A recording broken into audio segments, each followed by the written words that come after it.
Pourquoi ceux qui ont fait l'école coranique, la madrasa, ceux qui ont fait franco-arabe, la majorité de ces personnes deviennent les personnes les plus inutiles dans la société. Ils deviennent des personnes qui se lancent dans la débauche, c'est-à-dire l'alcool, la fornication. Tout simplement, mon frère, ma soeur, dans 100 écoles coraniques, il y a seulement un qui enseigne le Coran et sa signification. Tous les 99% de ces écoles coraniques n'enseignent pas la signification du Coran à ses élèves. Pourquoi je dis cela? Parce que celui-là qui lit le Coran sans connaître sa signification, celui qui lit le Coran sans connaître l'interprétation est une personne en danger. Parce que tout simplement, quelqu'un qui fait une lecture perroquée, qui lit le Coran sans connaître ce qu'il dit, cette personne n'a pas l'amour de ce Coran. D'ailleurs, il n'a pas l'amour de cette religion. Ainsi, il peut faire 5 ans, 10 ans dans ses études sans connaître certaines significations de ce qu'il a mémorisé. Alors, il se comporte comme les gens normaux. Il se comporte comme les gens simples. Alors qu'en vérité, ce qu'il a mémorisé est quelque chose d'énorme, de grand. Mais le problème n'est pas là. Le problème, ce sont les enseignants. Wallahi, comment vous pouvez enseigner le Coran aux gens sans les démontrer, sans les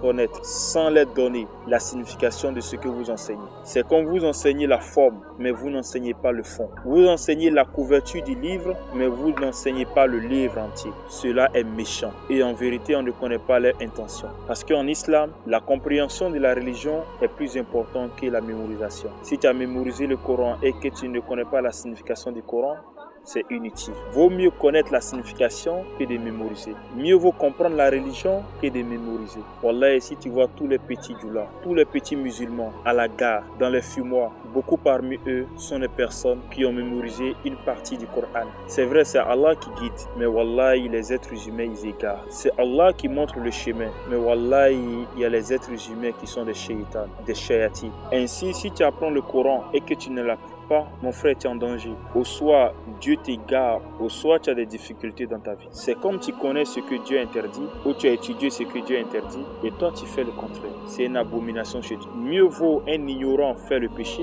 qu'un connaisseur faire le péché. Même comme je le dis, la faute ce sont les enseignants. S'il vous plaît, enseignez le Coran aux enfants. Enseignez-les la signification. Wallah, et moi j'ai mon petit frère qui est ici, qui a étudié jusqu'en 6e, mais il ne connaît pas la signification du Coran. Tous les versets, tous les sourates qu'il a mémorisés, il ne connaît pas sa signification. Il sait ce qu'ils lui ont enseigné là-bas? Ils ont tout simplement enseigné l'arabe. Comment écrire en arabe, comment lire en arabe, comment exprimer certains mots en arabe, mais ils n'ont pas montré la signification du Coran. Voilà, il peut dire bonjour à quelqu'un en arabe et la personne va lui répondre bonjour. Il peut dire comment ça va, la personne va répondre. Mais ne te dis pas qu'il comprend l'arabe, hein? Il comprend certains mots arabes. Ainsi, ces enfants peuvent passer plus de 5 ans, 10 ans dans les franco-arabes sans connaître le Coran, sans connaître la religion, sans connaître les bases même de la religion. Tu vas voir, certains sont impolis envers les pères.